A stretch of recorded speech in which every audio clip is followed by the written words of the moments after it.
Coming up on Mountain News this morning, high winds damage parts of East Kentucky, leaving folks to assess even more storm damage.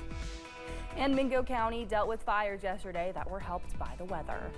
Dedicated to eastern and southern Kentucky, this is WYMT Mountain News this morning.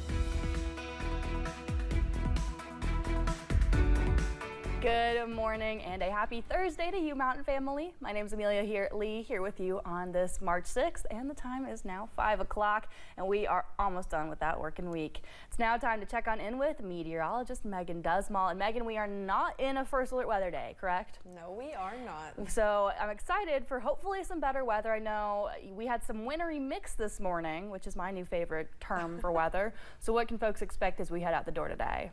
Well, we're going to see a little bit of that wintry mix this morning. This will continue just for a couple more hours, then it will clear off, leaving the rest of your day nice and partly cloudy. Here's a look at what it looks like outside your door, mainly in the center portion of our region. Now, this is this very light wintry mix in between that snowflake and raindrop type of precipitation. That's what you can expect. Now, for most cars, you could see that freezing on your windshield, so you might need to spend some extra time this morning scraping off your car. I know I did this morning.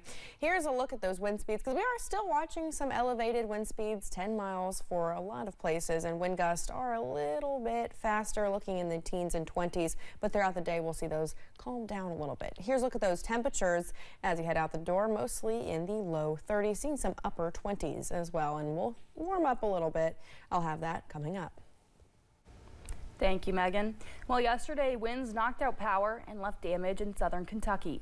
A woman woke up as her roof blew off her home in Pulaski County. That's also where thousands lost power. WYMT's Phil Pendleton has more about what took place and how neighbors rushed to help out. Neighbors sprang to action when a woman on Piney Grove Road lost her roof in high winds Tuesday night. Bless her heart. You know, she's an older lady, and I mean, you know, she can't clean all this up herself. I mean, I just kind of think about it if it were my mom or my grandma or somebody, you know, I mean, I would want the neighbors to pitch in and help. The entire roof was blown off and landed across the street in what is believed to be winds pushing 60 miles an hour. Emergency officials were still assessing the extent of the damages Wednesday. It was pretty bad, though. I mean, there's limbs. You go further down Piney Grove, I had to move limbs to even get out to get here. A spokesperson for South Kentucky RECC says that they had about 10,000 people without electricity when the storm first hit. By about midday today, that number had been cut in half. It was all hands on deck and extra help was called in. You know, a typical broken pole could take 3 to 4 hours, and then when you get in areas where it's hard to access or you have to go out and get more equipment and bring in. There's 7,000 miles of electric lines in the 13 counties South Kentucky service area. It's looking like in there's certain areas this could be a multi-day event, so for any of our members that are reliant on oxygen or medical equipment that requires electricity, you know, always have a backup plan. In Pulaski County, Phil Pendleton, WYMT Mountain News. As of 4 this morning, less than 400 customers were still without power in Pulaski County. Well, the high winds made a car fire worse Tuesday night in Laurel County. A driver on Highway 192 smelled smoke coming from his vehicle and pulled off into the Frisch's Big Boy parking lot. Quickly, his car was engulfed in flames from the engine to the trunk.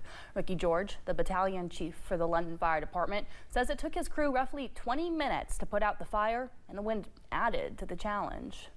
While we was fighting the fire, the wind conditions was coming out of the south, which was making it kind of difficult at first to put the fire out because the gas tank had melted and it was pushing fluids in the parking lot. George says no one was hurt, but the driver was checked out for smoke inhalation. The spring forest fire season continues until April 30th, and you are not allowed to burn between 6 and 6. Some counties also have burn bans around the clock.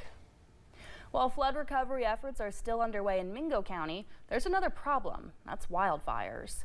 2 fires were burning in Mingo County, one in the Dance Branch area and one in the Mate Creek area. Both have been contained. In the containment process, Assistant Region Forester Charlie Spencer says they removed the main source of its fuel. Region Forester Charlie Spencer says they removed the fuel, which is the leaf litter on the ground. That's what's burning. So we go in and use leaf blowers, fire rakes, sometimes bulldozers to remove that fuel and create a containment line around the fire. The fires are contained right now, and there are no active flames, but officials say for now the fires are still at risk for starting back up.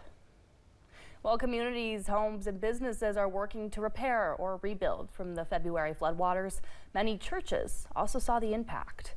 In Pike County, a church in the Mouthcard community is now on shaky foundation after the flood demolished the lower floor of the church. State Line Free Pentecostal Church of God served the area since the 1960s. And while churches in neighboring Elkhorn City are cleaning up with support from the community, the Mouthcard Mission is hoping to see donations pour in to help them rebuild or relocate. We wonder sometimes why, but bad things happen to good people. That's just life, and we have to pick up and try to move on best we can. Taylor says he hates to lose the decades of memories held in the church, but he's glad his congregation is safe. One person is dead after a crash in Letcher County. State police responded to the Big Branch area in the Halley community just before 4 o'clock yesterday morning. They say 62-year-old Anthony Cottle was in a pickup when the vehicle went off the road before overturning on the shoulder of the road. Cottle was pronounced dead at the scene by the Letcher County Coroner's Office. A murder case is moving forward in Whitley County. Court records show a grand jury indicted John Lang for the murder of his brother-in-law, Richard Willoughby.